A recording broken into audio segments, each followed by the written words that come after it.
ಕಾಂಚನನ್ಗೆ ಇರೋ ವಿಷಯನ ಮುಚ್ಚಿಟ್ರು ರಂಪ ಮಾಡ್ತಾಳೆ, ಇರೋ ಸತ್ಯನ ಹೇಳಿದ್ರು ರಂಪ ಮಾಡ್ತಾಳೆ. ಅಲ್ಲಿಗೆ ಎರಡು ಒಂದೇ ಆಯ್ತಲ್ವಾ? ವಿಷಯ ಹೇಳ್ಬಿಡಬಹುದು. ಆದರೆ ಇಲ್ಲಿ ಕಾಂಚನನ ಜೀವ ಹೋದರೆ ಸಾವಿತ್ರಿ ಜೀವ ಹೋದ ಲೆಕ್ಕನೇ. ಯಾಕೆಂದರೆ ಈ ಕೇಸು ದೇಹಕ್ಕೆ ಸಂಬಂಧಪಟ್ಟಿರೋದಲ್ಲ. ಇಲ್ಲಿ ಜೀವ, ಕನಸು, ಕಲ್ಪನೆ, ಔದಾರ್ಯದ ಮೇಲೆ ನಿಂತಿದೆ. ಡಾಕ್ಟರ್, ನಾನೊಂದು ಮಾತು ಕೇಳ್ತೀನಿ. ಕ್ರೌರ್ಯ ಅಂತ ಅನ್ಸಿದ್ರು ಪರವಾಗಿಲ್ಲ, ಕೇಳಿ. ನೀವು ಸಾವಿತ್ರಿನ ಚೆಕಪ್ ಮಾಡಿದ್ರಲ್ಲ, ಅವಳ ಆರೋಗ್ಯ ಹೇಗಿದೆ? ಮುಂದುವರೆದ್ರೆ ನಿಮ್ಮ ಮಾತು ಎಲ್ಲಿಗೆ ಹೋಗಿ ಮುಟ್ಟುತ್ತೆ ಅಂತ ನನಗೆ ಗೊತ್ತು. ನೋಡಿ ವೈಶಾಲಿ ಅವರೇ, ಸತ್ಯ ಸೈನ್ ಹಾಕಿದ್ರೆ ಮಾತ್ರ ಸಾವಿತ್ರಿ ಡೆಲಿವರಿ ನಡೆಯೋದು. Please.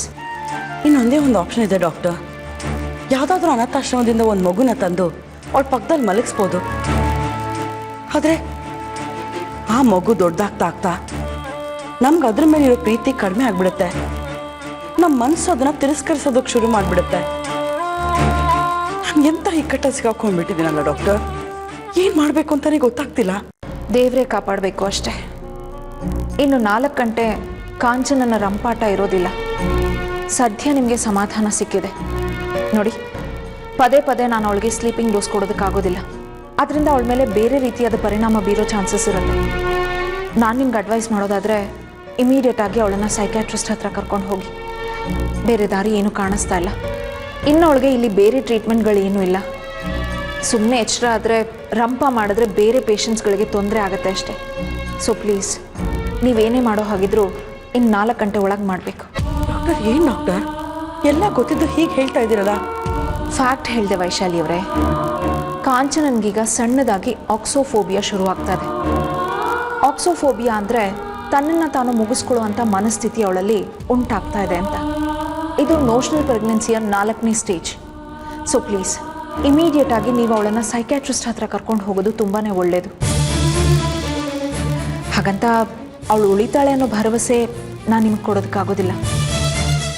You are helpless. At the same time ಅವಳನ್ನು ಇಲ್ಲಿ ಉಳಿಸ್ಕೊಳ್ಳೋದಕ್ಕೆ ಕೂಡ ಆಗೋದಿಲ್ಲ. ಅವಳಿಗೆ ಟ್ರೀಟ್ಮೆಂಟ್ ಇಮಿಡಿಯೇಟಾಗಿ ಕೊಟ್ಟರೆ ತುಂಬ ಒಳ್ಳೆಯದು. ಯೋಚನೆ ಮಾಡಿ.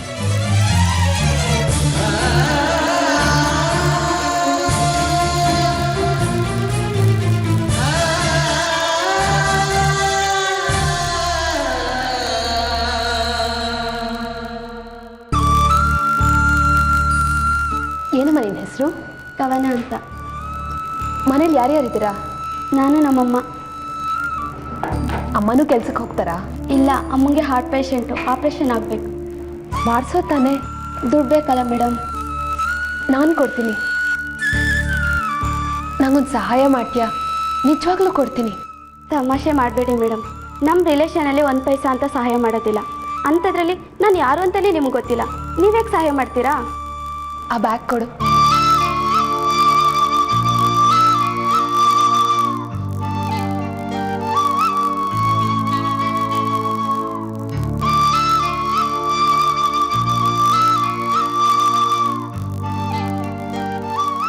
ಈಗ ನಂಬಿಕೆ ಬಂತಾ? ನನಗ್ಯಾಕೆ ಇದನ್ನೆಲ್ಲ ತೋರಿಸ್ತಾ ಇದ್ದೀರಾ? ನೀನು ಈಗ ನನಗೊಂದು ಸಹಾಯ ಮಾಡ್ತೀಯಾ? ಅದಕ್ಕೆ. ಏನು ಸಹಾಯ? ನಾನು ಹೆರಿಗೆ ಆಗೋ ಥರ ಮಾಡಬೇಕು. ಅದನ್ನು ಡಾಕ್ಟ್ರು ಮಾಡೋದು. ಸತ್ಯರ್ ಸೈನ್ ಇಲ್ಲದೆ ನೀವೇನೇ ಮಾಡಿದ್ರೂ ಅದು ನಡೆಯಲ್ಲ. ಅದು ನನಗೆ ಗೊತ್ತು. ಅದಕ್ಕೆ ನಿನ್ನ ಸಹಾಯ ಕೇಳ್ತಾ ಇರೋದು. ನನ್ನಿಂದ ಈ ಆಸ್ಪತ್ರೆಗೆ ಯಾವ ತೊಂದರೆನೂ ಆಗಲ್ಲ. ಈ ಆಸ್ಪತ್ರೆ ಕಾನೂನು ಪ್ರಕಾರನೇ ಹೋಗೋಣ. ನನ್ನ ಹೆರಿಗೆಗೆ ಬೇರೆ ದಾರಿ ಏನಿದೆ ನೀನು ಹೇಳು. ನಿಮ್ಮ ತಂದೆ ಸೈನ್ ಮಾಡಿದ್ರೆ ಹೆರಿಗೆ ಆಗುತ್ತೆ.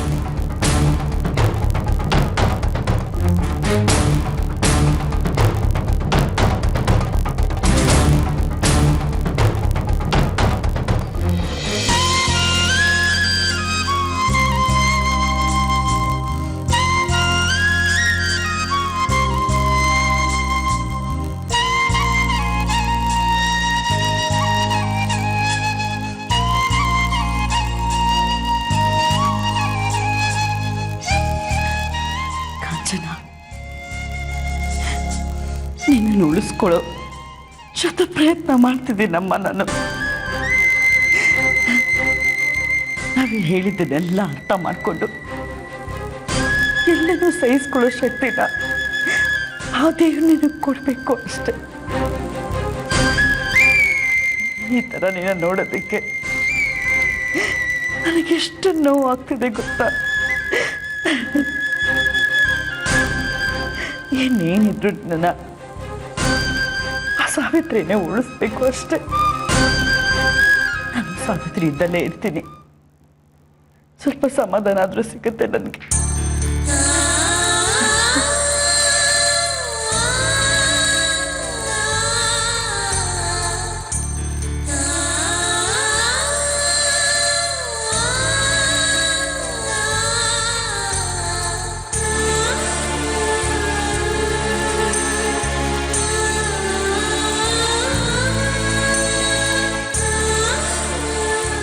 ಮೇಡಮ್ ಸ್ವಲ್ಪ ಆಚೆ ಇರ್ತೀರಾ? ವಾರ್ಡ್ ಕ್ಲೀನ್ ಮಾಡಬೇಕು. ಸಾವಿತ್ರಿಯಲ್ಲಿ ಚೆಕಪ್ ಕರ್ಕೊಂಡು ಹೋದ್ರಾ? ಇಲ್ಲ. ಮತ್ತೆ ಕಾಫಿ ಕುಡಿಯೋಕೆ ಏನಾದರೂ ಹೋದ್ಲಾ? ಇಲ್ಲ ಮೇಡಮ್, ನಿಮಗೆ ಗೊತ್ತಲ್ಲ, ಎಲ್ಲ ಐಟಮ್ ನಾನೇ ತಂದ್ಕೊಡೋದು ಅವ್ರಿಗೆ. ಎಲ್ಲಿ ಹೊರಟೋದ್ಲು ಸಾವಿತ್ರಿ?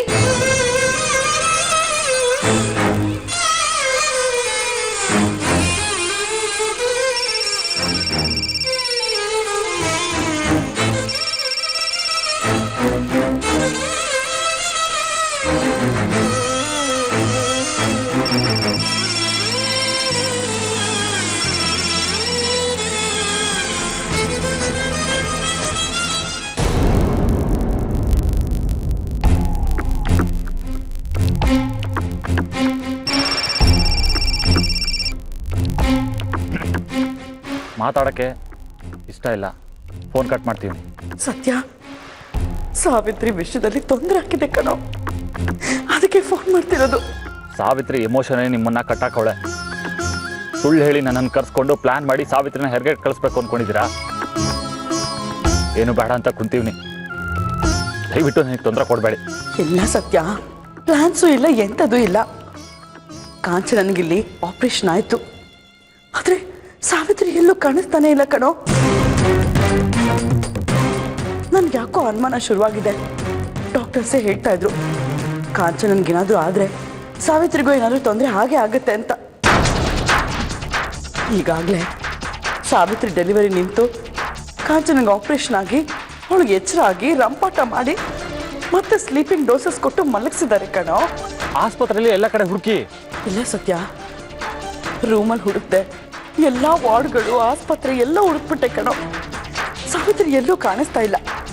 ನೋಡು, ಈ ಥರ ಎಲ್ಲ ಯಾವತ್ತೂ ಯೋಚನೆ ಮಾಡಬಾರ್ದು, ತಪ್ಪಾಗುತ್ತೆ. ಆದರೆ ಡಾಕ್ಟರ್ಸ್ಗಳು ಅಷ್ಟೊಂದು ಹೇಳಿದ್ಮೇಲೆ ನನಗೇನು ಅನ್ನಿಸ್ತಿದೆ ಗೊತ್ತಾ? ಕಾಂಚನನ್ಗೆ ಆಪರೇಷನ್ ಆಗಿರೋ ವಿಷಯ ಸಾವಿತ್ರಿಗೆ ಗೊತ್ತಾಗಿದೆ. ಮನಸ್ಸಿಗೆ ಬೇಜಾರು ಮಾಡಿಕೊಂಡು ಮನೆಗೆ ಹೊಟ್ಟೋದ್ಲಾ ಅಂತ. ಅಲ್ಲಿ ಏನಾದರೂ ಹೆಚ್ಚು ಕಡಿಮೆ ಮಾಡ್ಕೊಂಡ್ಬಿಟ್ರೆ ಅಂತ ನನಗೆ ಭಯ ಆಗ್ತಿದೆ ಕಣೋ. ನೀನು ಒಂದ್ಸಲ ಮನೆ ಕಡೆಗೆ ಹೋಗ್ತೀಯಾ? ಆಯ್ತು ಆಂಟಿ, ಆಸ್ಪತ್ರೆಯಲ್ಲಿ ಎಲ್ಲ ಕಡೆ ಹುಡುಕಿ ನಾನು ಈಗಲೇ ಮನೆ ಹತ್ರ ಹೋಗ್ತೀನಿ.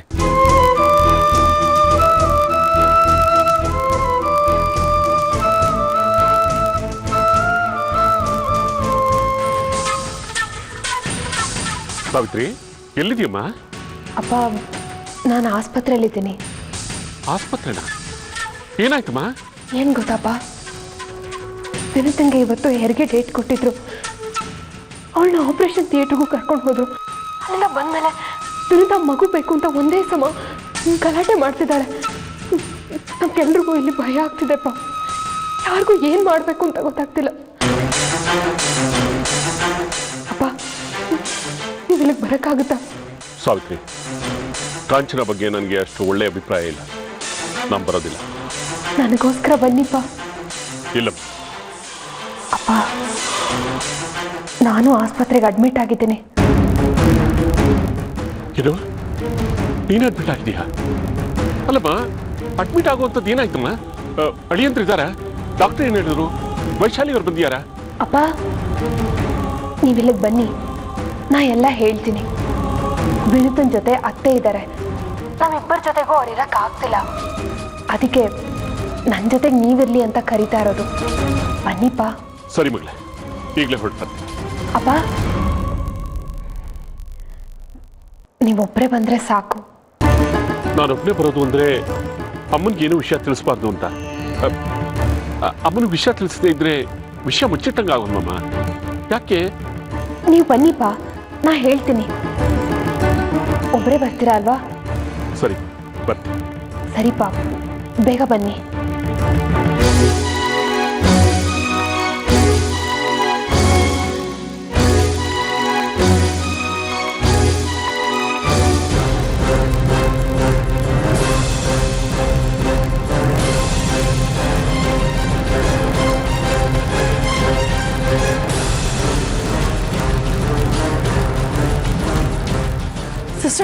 ಒಂದು ನಿಮಿಷ, ನಾವು ಸಾವಿತ್ರಿನಾದ್ರೂ ನೋಡಿದ್ರ? ಅದೇ ಕಾಂಚನ್ ವಾರ್ಡ್ ಪಕ್ಕದಲ್ಲಿ ಒಬ್ರು ಇದ್ರಲ್ಲ ಸಾವಿತ್ರಿ, ಅವಳ ಬಗ್ಗೆ ಕೇಳ್ತಾ ಇರೋದು. ಅವಳು ವಾರ್ಡಲ್ಲಿ ಎಲ್ಲೂ ಕಾಣಿಸ್ತಾ ಇಲ್ಲ. ಆಗಿಂದ ಹುಡುಕ್ತಾ ಇದ್ದೀನಿ, ಫೋನು ಮಾಡಿದೆ, ಅವಳ ಫೋನ್ ಸ್ವಿಚ್ ಆಫ್ ಬರ್ತಿದೆ. ಎಲ್ಲಾದರೂ ನೋಡಿದ್ದೀರಾ?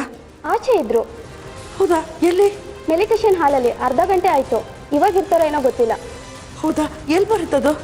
ಯಾಕೆ ಮೇಡಮ್ ಇಷ್ಟೊಂದು ಟೆನ್ಷನ್ ತೊಗೊಂಡಿದ್ದೀರಾ? ಬರ್ತಾರೆ ಬಿಡಿ. ನನ್ನ ಆತಂಕ ನಿಮ್ಗೆ ಅರ್ಥ ಆಗಲ್ಲ ಬಿಡಿ. ವೈಶಾಲಿ ಅವರೇ, ಯಾಕೆ ಇಷ್ಟೊಂದು ಟೆನ್ಷನ್ ಮಾಡ್ಕೊಂಡಿದ್ದೀರಾ? ಏನಾಯಿತು? ಸಾವಿತ್ರಿ ವಾರ್ಡ್ಗೆ ಹೋಗಿದ್ದೆ, ಅವಳೆಲ್ಲೂ ಕಾಣಲೇ ಇಲ್ಲ. ಗಾಬರಿ ಆಗೋಯ್ತು. ಆದರೆ ಈಗ ಸಿಸ್ಟರ್ ಹೇಳಿದ್ರು ಅವಳು ಮೆಡಿಟೇಷನ್ ಹಾಲ್ ಹತ್ರ ಇದ್ಲು ಅಂತ. ನಾನು ಅಲ್ಲೇ ಹೋಗಿ ನೋಡ್ತೀನಿ.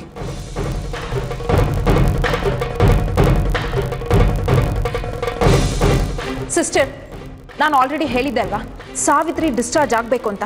ಇನ್ನೂ ಯಾಕೆ ಡಿಸ್ಚಾರ್ಜ್ ಆಗಿಲ್ಲ? ಇನ್ನೂ ವಾರ್ಡಲ್ಲೇ ಇದ್ದಾಳ. What is this? ಯಾಕೆ ಇಷ್ಟೊಂದು ಬೇಜವಾಬ್ದಾರಿತನ ತೋರಿಸ್ತಾ ಇದ್ದೀರಾ? ಡಿಪಾರ್ಟ್ಮೆಂಟಿಂದ ಹೆಡ್ ಡಾಕ್ಟರ್ಸ್ ಬರ್ತಿದ್ದಾರೆ, ಪ್ರತಿಯೊಂದು ವಾರ್ಡನ್ನು ಚೆಕ್ ಮಾಡ್ತಾರೆ, ಪ್ರತಿಯೊಂದು ಪೇಷಂಟ್ ಹತ್ರ ಮಾತಾಡ್ತಾರೆ. Why don't you understand? Immediate ಆಗಿ ಸಾವಿತ್ರಿ ಡಿಸ್ಚಾರ್ಜ್ ಆಗಬೇಕಷ್ಟೇ. ಹೆರಿಗೆ ಮಾಡಬೇಕಲ್ವಾ ಅವರಿಗೆ? ಯಾರು ಹೇಳಿದ್ ನಿನಗೆ? ಹೆರಿಗೆಗಂತ ತಾನೇ ಅಡ್ಮಿಟ್ ಮಾಡ್ಕೊಂಡಿರೋದು. ಹೆರಿಗೆ ಮಾಡೋದಿಲ್ಲ ಅಂತ ಡೀಟೇಲ್ ಆಗಿ ನಾನು ಎಕ್ಸ್ಪ್ಲೇನ್ ಮಾಡಿದ್ದೆ ಅಲ್ವಾ? Yes madam. ಮತ್ತೆ ಈಗ ತಾನೇ ಹೆರಿಗೆ ಮಾಡಬೇಕು ಅಂತ ಹೇಳಿದ್ರಿ? ಯಾವುದೋ ಯೋಚನೆಯಲ್ಲಿ ಹೇಳಿಬಿಟ್ಟೆ ಮೇಡಮ್. ಯಾವುದೋ ಯೋಚನೆ ಇಲ್ಲ.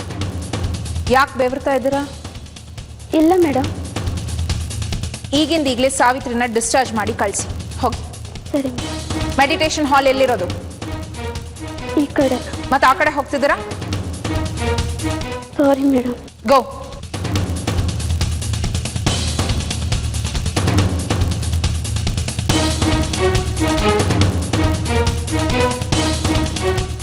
ಸರ್ ನಮಸ್ಕಾರ. ನಮಸ್ಕಾರ ಸಾವಿತ್ರಿ ಅನ್ನೋರು ಯಾವ ವಾರ್ಡ್ನಲ್ಲಿದ್ದಾರೆ? ಸರ್, ಈ ಕಡೆ ಹೋಗಿ 3ನೇ ವಾರ್ಡಲ್ಲಿದ್ದಾರೆ. Thank you.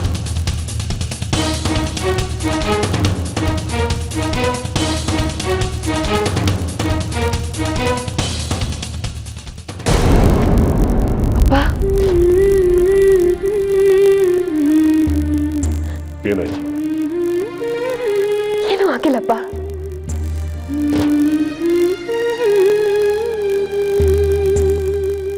ನಾನು ಚೆನ್ನಾಗೇ ಇದ್ದೀನಪ್ಪ, ನಂಗೇನೂ ಆಗಿಲ್ಲ. ಮತ್ತೆ ನಾನು ಯಾಕೆ ಕರೆಸ್ಕೊಂಡೆ? ನೀವು ನೋಡ್ಬೇಕು ಅನ್ನಿಸ್ತು, ಅದಕ್ಕೆ ಕರೆಸ್ಕೊಂಡೆ. ಆಸ್ಪತ್ರೆ ವಾರ್ಡ್ನಲ್ಲಿದೆಯಾ? Patient ಹಾಕೊಳ್ಳೋ gown ಹಾಕ್ಕೊಂಡಿದ್ಯಾ? ಏನೂ ಆಗಿಲ್ಲ ಅಂತ ಹೇಳ್ತಾ ಇದ್ದೀನಿ.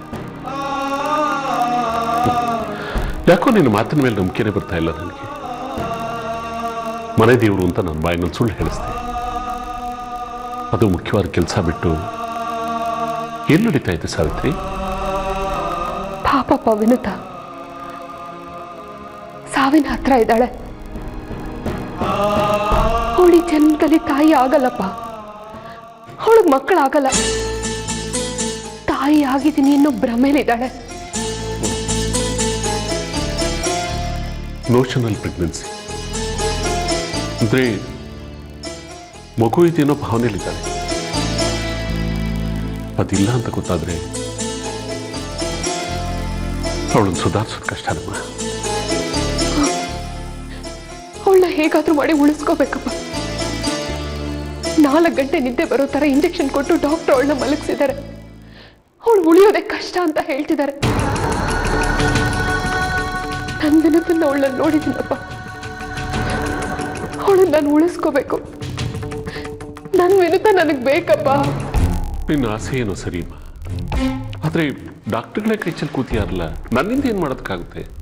ಆಗತ್ತೆಪ್ಪ, ನೀವು ಸಹಾಯ ಮಾಡಿದ್ರೆ ಖಂಡಿತ ಆಗುತ್ತೆ.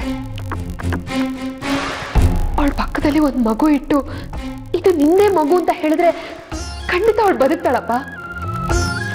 ಅದು ಸರಿನಮ್ಮ, ಆದ್ರೆ ಇಲ್ಲಿ ಯಾರು ದೊಡ್ಡ ಮನಸ್ಸು ಮಾಡಿ ಮಗು ಕೊಟ್ರೆ ಪರವಾಗಿಲ್ಲ. ಅಂತ ದೊಡ್ಡ ಮನಸ್ಸಿರೋರು ಯಾರು ಸಿಗ್ತಾರೆ ಹೇಳು? ಯಾರೋ ಯಾಕೆ ಕೊಡ್ಬೇಕು? ಅವಳ ಅಕ್ಕ ಆಗಿ ನಾನಿರುವಾಗ.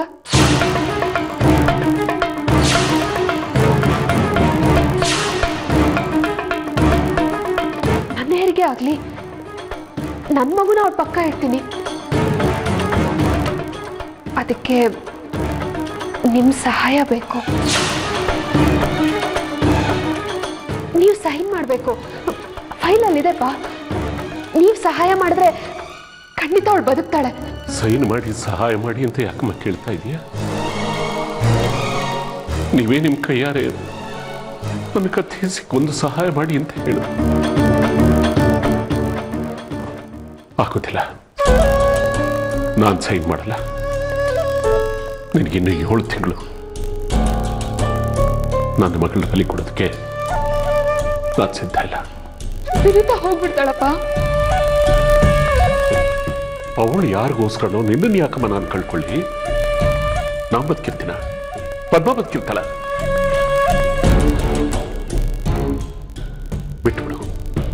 ಬಿಟ್ಬಿಡು ಈ ತ್ಯಾಗದ ಬುದ್ಧಿನ. ನನಗೇನು ಆಗಲ್ಲ ಅಂತ ಡಾಕ್ಟ್ರೆ ಭರವಸೆ ಕೊಟ್ಟಿದ್ದಾರಪ್ಪ. ನೀವೀಗ ಸೈನ್ ಮಾಡದೆ ಹೋದ್ರೆ ನನ್ನ ಮೇಲೆ ಆಣೆ.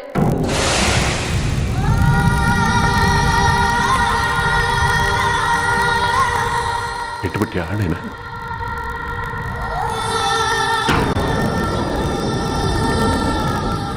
ಸರಿ, ಸೈನ್ ಮಾಡ್ತೀನಿ. ಆದ್ರೆ ಒಂದು ಕಂಡೀಷನ್. ಹೇಳಿಪ್ಪ, ಹೇಳಿ.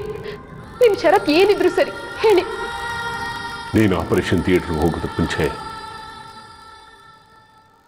ನನ್ನ ಹೆಣ ದಾಟ್ಕೊಂಡು ಹೋಗ್ಬೇಕು.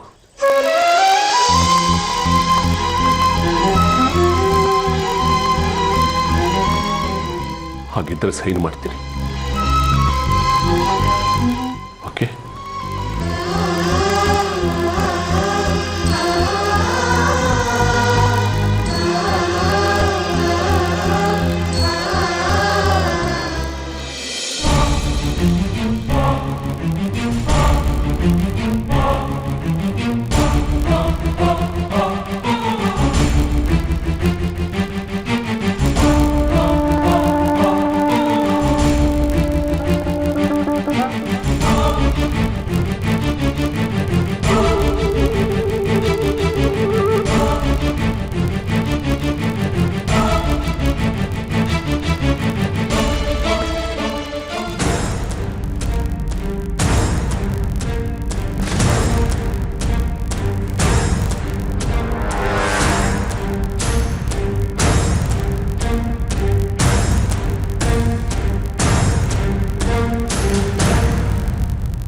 ಆಹಾ, ಏನು ನೆಮ್ಮದಿಯಾಗಿ ಮಲಗಿದೆಯೇ. ನನ್ನ ಸಾವಿತ್ರಿಗೆ ಎದುರಾಗಿರೋ ಸಾವು ನೀನು. ಬೆಂಕಿ ಬಿದ್ದು ನಿನ್ನ ಆಸೆಗೆ, ನಿನ್ನ ಕನಸಿಗೆ ನಿನ್ನಿಲ್ಲೇ ಕತ್ತಿಸಿ ಸಾಯಿಸ್ಬಿಡ್ಲ ಅಂತ ಅನ್ನಿಸ್ತಾ ಇದೆ. ನೀನು ಸತ್ರೆ ನನ್ನ ಮಕ್ಕಳು ಬದುಕ್ತಾಳೆ ಅಂತ ಮಹಾಪುರುಷರುಗಳನ್ನು ಹೆತ್ತ ಕುಂತಿ ಕರ್ಣನ ಸಾವಿಗೆ ಕಾರಣ. ಅದೇ ಭಗವಂತ ಅವತರಿಸಿದ ಕಾಲದಲ್ಲಿ ಅದು ಅಪರಾಧ ಅನ್ನಿಸ್ಕೊಳ್ಳಿ. ಅಂದಮೇಲೆ ನಾನು ನಿನ್ನನ್ನು ಕೊಂದರೆ ಅದು ಅಪರಾಧ ಅಲ್ಲ.